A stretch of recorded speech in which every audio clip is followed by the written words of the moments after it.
Hey Gold Creek, we are so excited that you're here with us today. Hey, today I just want to give you a little heads up. In our message today, we're going to be ending with communion. So if you're around your house, look for some elements that you can use, whether it is a piece of bread and some wine, or maybe it's some Triscuits and some Gatorade or whatever else you might have in your house. Grab some of those things so that we can take communion together at the end of the message today. Also, I wanted to share with you guys today this verse that I've been reading in 2 Corinthians, and it says this: you must decide in your heart how much to give, and don't give reluctantly or in response to pressure, for God loves a person who gives cheerfully. And part of why I wanted to read that is because I think about this. We talk about giving a lot. And the reason we do that is because it's actually something that God actually points out is a heart issue. It's not necessarily about, this is for God. It's not actually for God, it's for us. God actually gives us this command because really at the core of things, God doesn't need our money to do what he can do. He's all powerful. He can do everything outside of anything we could ever ask, think, or imagine. But what tithing does and what generosity does for us is it postures our heart in a place where we can say, okay, God, yes, thank you for what you've given me. This is a response for me to say, I want to give this to you as a thanksgiving for what you've done in my life. And I think about this in this time of the year when we're coming into the summer months. Constantly we're surrounded by stories and things that we require to actually give things to other people. We have graduation parties, weddings, happy birthdays that happen over the summer. We've got funerals, all these things where it requires us to actually give a gift to somebody else. And I don't know about you, but in my life, sometimes when I'm buying a gift for somebody, there's sometimes a little bit of a heart hurt in my heart because I know, dang, I need this money to provide for my family or something along those lines, or we try to look at an excuse in that realm.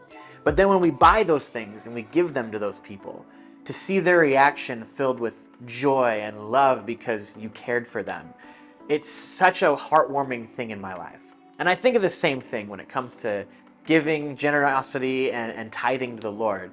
When I give that gift, there's so much heart joy that comes in my life. I start to see that I'm not stressed out about things. I'm not worried about what's coming up in the future because I have this joy that came to my heart being opened and not being hardened because I'm freely giving to the Lord. So I want to encourage you today, if you've never given giving an opportunity or an option in your life, I want to encourage you to take that next step in your life, to say, hey, I want to invest in God's kingdom here. I want to invest in my heart change so I can be one with him. So there's many ways that you can give here. You can give through our app. You can text the number that's on your screen. You can send us even a check in the mail if that's something you prefer. There's just so many ways of giving. All these options are on your screen for you. We would love to invest in the kingdom with you together. So let's continue on with service and hear what Pastor James has to share with us today.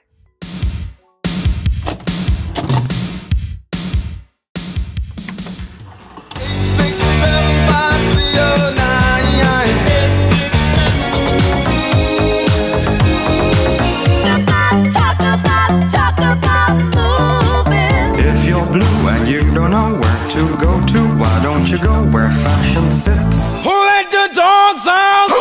A little bit of Monica in my life, a little bit of Erica by my side. It's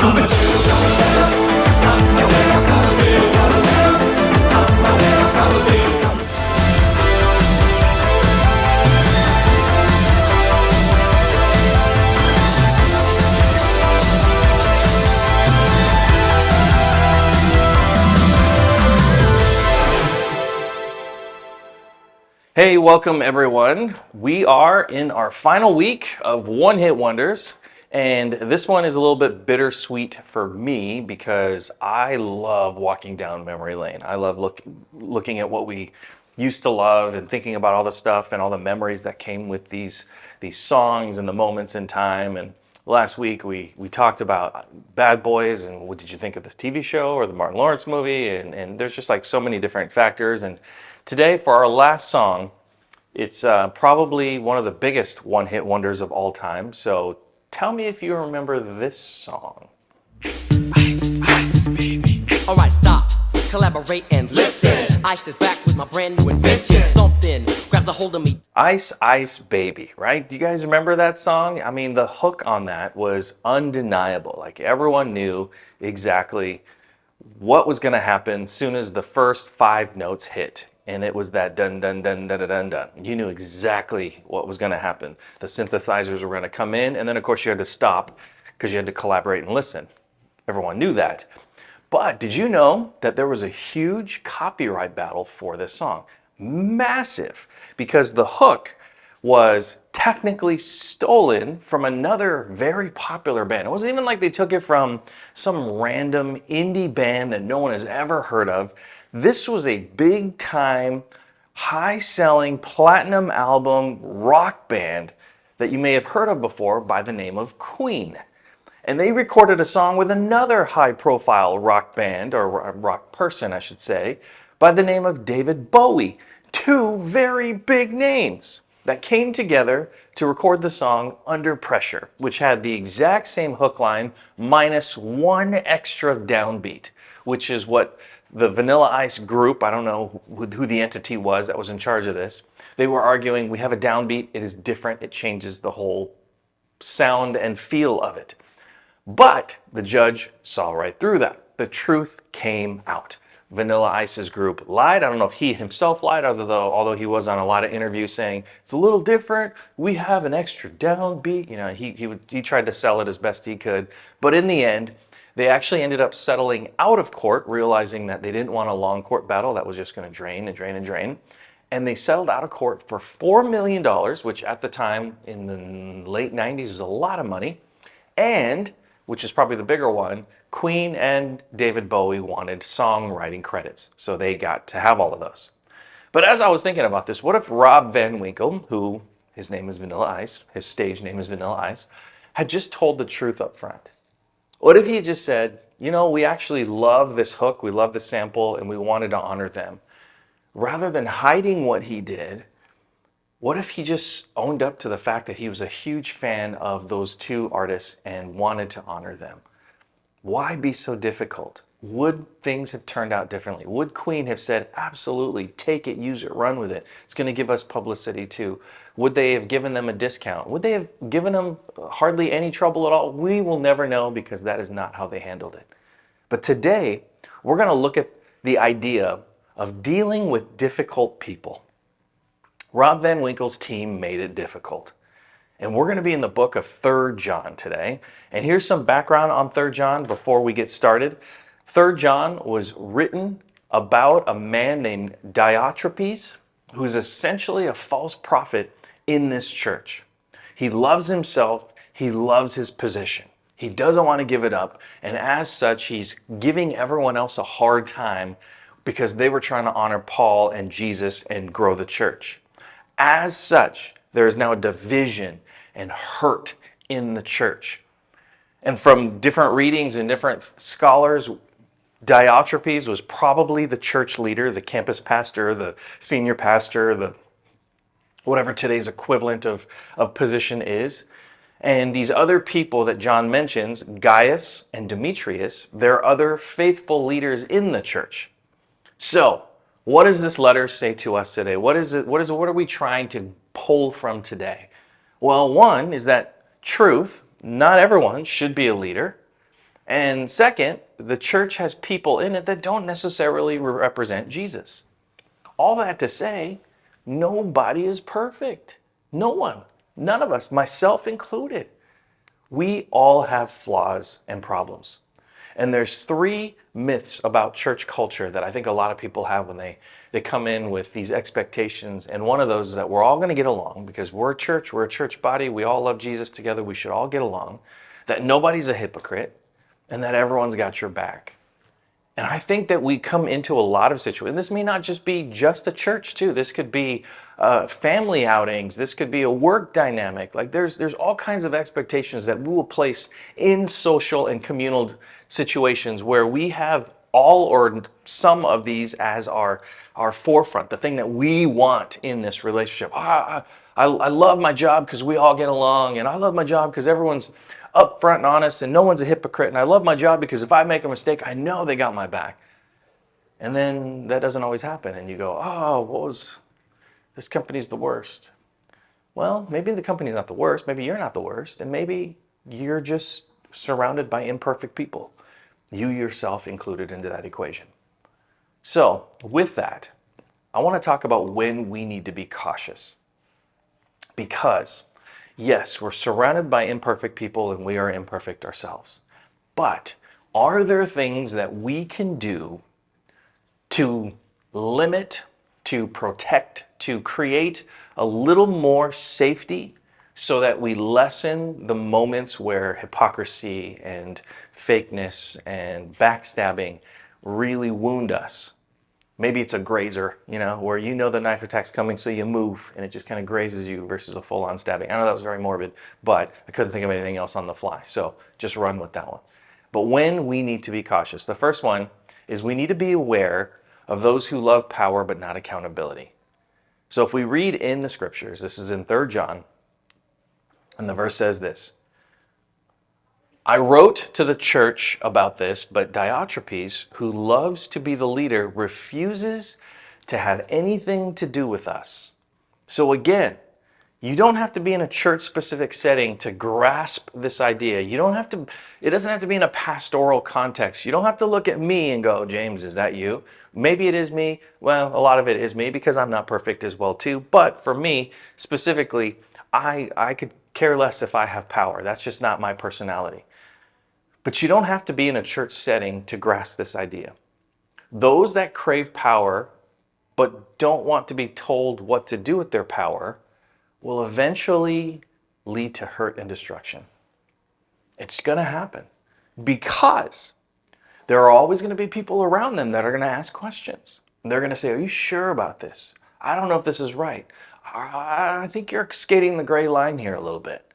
And that's going to happen. And when that happens, people in power that don't want to give it up, they're going to protect it. Well, Diotrephes was a good leader, at some point at least. When he was a new believer, I have no idea when he became a believer. There's no historical context of like the moment that he signed, I love Jesus. There's nothing like that, so we don't know exactly. But we know that at some point he came to faith in Christ. He became a good leader, which is why they probably put him in charge of this church. But then the power ended up kind of corrupting him a little bit. There's a saying, I'm sure you guys are familiar with this, that absolute power corrupts absolutely. But is that really true? Is that something that is an actual thing, that if you're given power, you will be corrupted? I was reading about it. There was this article that this journalist wrote about two specific lawyers. Fascinating article. The first, this lawyer was almost disbarred on his first court case by the judge because of some of the kind of shady things that he was doing. And he decided that in that moment, he's going to let the court case continue, but the judge recorded for everyone to hear. He says, I'm going to let you continue because we need to figure out what's going to happen with this case, but I want you to know you're warned. And he is quoted as saying, I don't know if you are going to be integritous in your career. Like, he just says all this stuff, and he creates this kind of watch out for this guy persona. Isn't that crazy?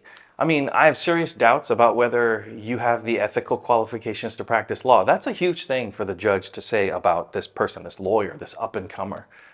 The other lawyer was running for Senate. Again, I said a tale of two lawyers. The first one, he was about to be disbarred on his first case. The second one, he's running for Senate. But he withdrew from the election because he was afraid that if he ran, he would split the votes between two good Senate candidates, and the corrupt candidate would win just because he got a majority vote because the other votes were split between these great candidates. Both these lawyers eventually went on to become the President of the United States. Obviously not at the same time, because that's impossible, at different points in our history. The first lawyer, whose ethics were in question, at least early in his career, he won the presidency in the 60s, and you may know him. His name is Richard Nixon. We know from history that he was involved with another ethical conundrum of Watergate, one that actually ended with his resignation from presidency and then a very kind of sketchy pardoning from the next president, who was his VP. The second lawyer, the one that withdrew his candidacy from Senate because he was afraid that a corrupt official would win, he also went on to become president, and you may know him by the name of Abraham Lincoln.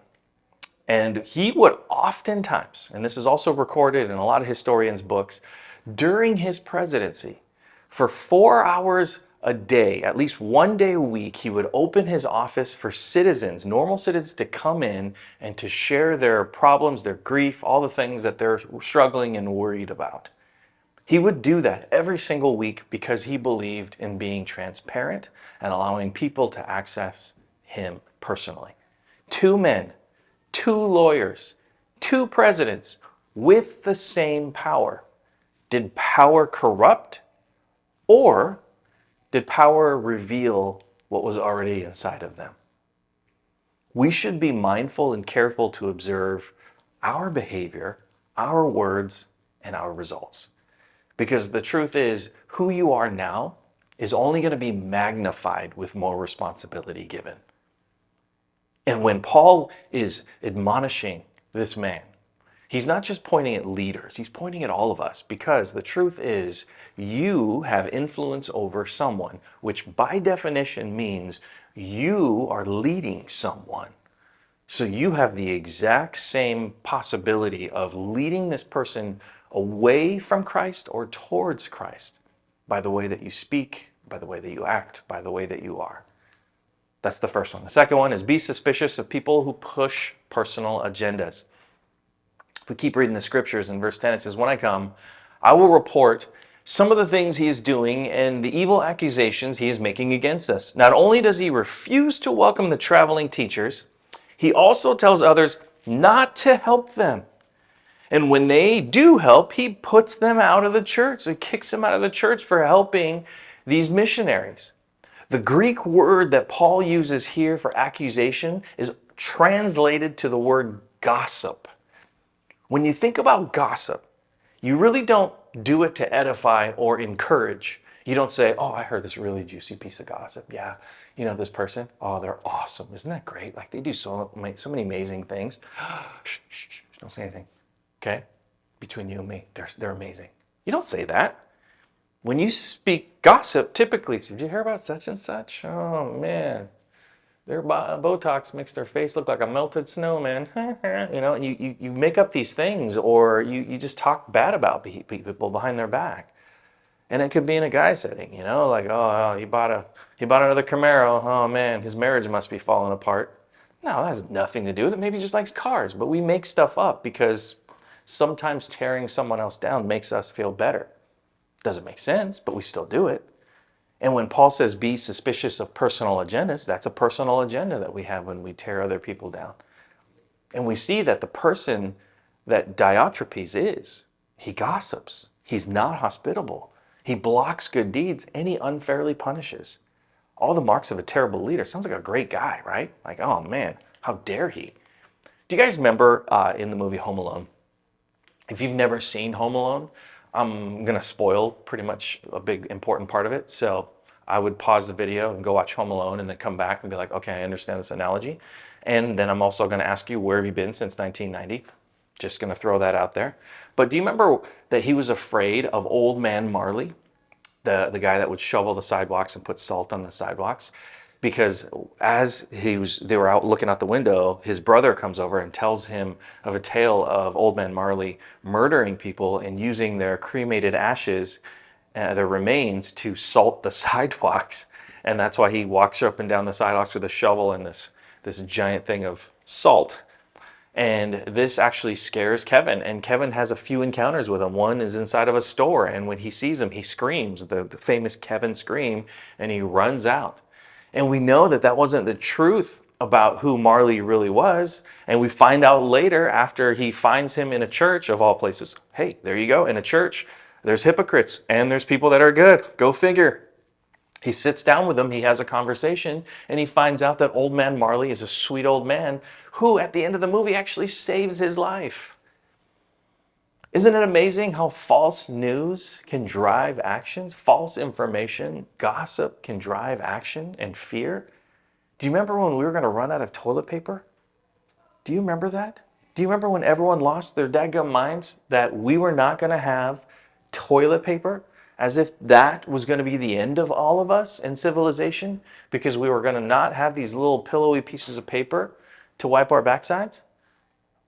What happened? That was a piece of information that absolutely almost destroyed civilization. And I laugh about it now because it's like, it was so ridiculous. I have a good friend, which they weren't a friend at first. They were actually told by a few people that your pastor, your sweet Pastor James, was not a good guy. That I am ego-driven, that I only care about putting myself on top. That's what they were told. That was their information that they received about me. And so that's what she believed about me for years. I mean, not 4 years, F-O, years, for a number of years. And we knew each other for about 5-ish years before we became friends. So I knew her a long time. Like, we knew of each other. Our groups kind of ran in the same circle. We would run into each other every once in a while, not very often. But there was actually a tipping point when we both started attending the same church and serving together. And so we were around each other a lot more often. We would spend more time standing next to each other. We'd spend more time having the chit-chat conversations. Hey, how's it going? How's your week? How's the weather? Oh, it's great. Those kinds of things. And she was able to work alongside of me, but she kept her distance. She kept kind of her personal distance, and she would just watch my behavior and my actions for months. Then one day, she's invited to join our group after church for a meal. Like, a bunch of us were going out to eat, and we're like, hey, you should come with us. And so she's like, cool. And I didn't invite her. It was just someone else in the friend group. And so she accepts, and she sits literally right across the table from me. Doesn't say much. We're doing a lot of the crosstalk, on each side of us. I didn't really think much of it because I didn't know she had an issue with me. I just didn't really know her, and there was other people that I was having conversations with. There's like 12 people at this table. We tried to keep the number 12 because Jesus rolled with 12, so we always made sure that there was 12. And if there was a 13th that was like, hey, can we join your group? I'm like, sorry, man. We are at a holy number. Maybe next time. Get it to us sooner. But there's like 12 of us at the table. And eventually, after, I don't know, like 30 minutes or so, she says to me, this is the weirdest thing. Like, she didn't say anything all night. And she leans up and she says, James? I said, yeah, you're not who I thought you were. thanks, I guess. I mean, I guess it depends on who you thought I was. Like, I didn't know if this is a good thing or if this is a bad thing. So I'm like, thanks, I guess. What do you mean by this? And she says, well, I was told like years ago, years and years and years ago, that you were kind of a troublemaker. I'm like, well, that's true. And you're very selfish. Yeah, that's true. You're kind of destructive. It's still pretty true. But I've been around you closely now, and for about a year. And for the last 6 months, I've really been working next to you because we're serving on the same serve teams. And I haven't really seen any of that behavior. And I just kind of stopped and I was like, okay, well, let me just tell you, I'm not perfect. So those things that you mentioned, those are true-ish to a degree. Are they my number one behaviors? No. But I'm imperfect, so I'm going to have moments of ego and selfishness and destructiveness. Everyone does. And she's like, no, I understand that. But I just didn't see it on the scale that everyone said, that you were just this terrible person, that no one should be friends with you. And I said, well, who's your source? Like, where'd you get this information? And she's like, oh, I don't really want to throw someone else under the bus. I'm like, fair. You don't have to say who it is. But I said, so for the last 5-ish years that I've known you, that was your belief about me. And it wasn't until about 6 months ago, or actually now, that you see a different person. And she said, yeah. And I said, well, that's a bummer for us, I guess, because we were denied a friendship because of your view of me. And we ended up becoming really good friends after that. We actually spent a lot of time together. Her husband was a good friend of mine. Like we became really close until obviously life kind of goes in different directions and we moved away and things drifted. But I think about that, and you can absolutely become what you believe. What you hear can be what you believe. That's what I meant to say. I said that out, totally awkward. What you hear can be what you believe. And it may not be true, but it doesn't matter. That's what you heard, so that's what you believe. This is what she believed about me, that I was this terrible person. And that just wasn't true. But on the flip side, you can absolutely walk into every situation, every community opportunity, every friendship opportunity, every job opportunity with your eyes open, looking for the real person, the real behavior, the real patterns of behavior, not just listening to the gossip that you might hear. I feel like Jesus would have done that. Let's keep going. Third, keep focus on the right examples. The first two are things we shouldn't do. This one, let's keep focusing on the right examples by examining the fruit of their lives. What do I mean by this? Let's come around in a second. Verse 11. Dear friends, don't let this bad example influence you. I feel like I just preached that in the last point. Follow only what is good. Remember that those who do good prove that they are God's children, and those who do evil prove that they do not know God. That's what I mean by examining the fruit of their lives. There's many examples in the Bible where they say they will know your faith by your love. They will know your faith by your actions. They will know what you believe by the fruit that you produce. Meaning, if you are an apple tree, you will produce apples. If you are a Christian, you will produce Christ-like behaviors. I love that John doesn't end on the negative. Diotrephes, you're not a great dude, but I'm not going to end there. I'm going to end on the positives. There are people in the church that are doing the right things. They are ministering to people. They're spreading the gospel. They are saying Jesus is the way, the truth, and the life, and people are finding Christ because of it. They're imperfect still, but they do what they do, following those that are chasing after God, and they are building this momentum. That's amazing. And it's hard to do. Gaius, Demetrius, they were probably struggling following the leadership, but it didn't change their view of God. They said, you know what? We're still going to spread the gospel. My friend, her reversal of opinion happened because for 6 months, she watched my behavior and words. She watched as church leadership kept putting more and more on my plate. She watched as I stepped, and this is totally random, but I stepped in on the worship team because they were short male singers for like a period of like 3 months. And they just didn't have any male singers.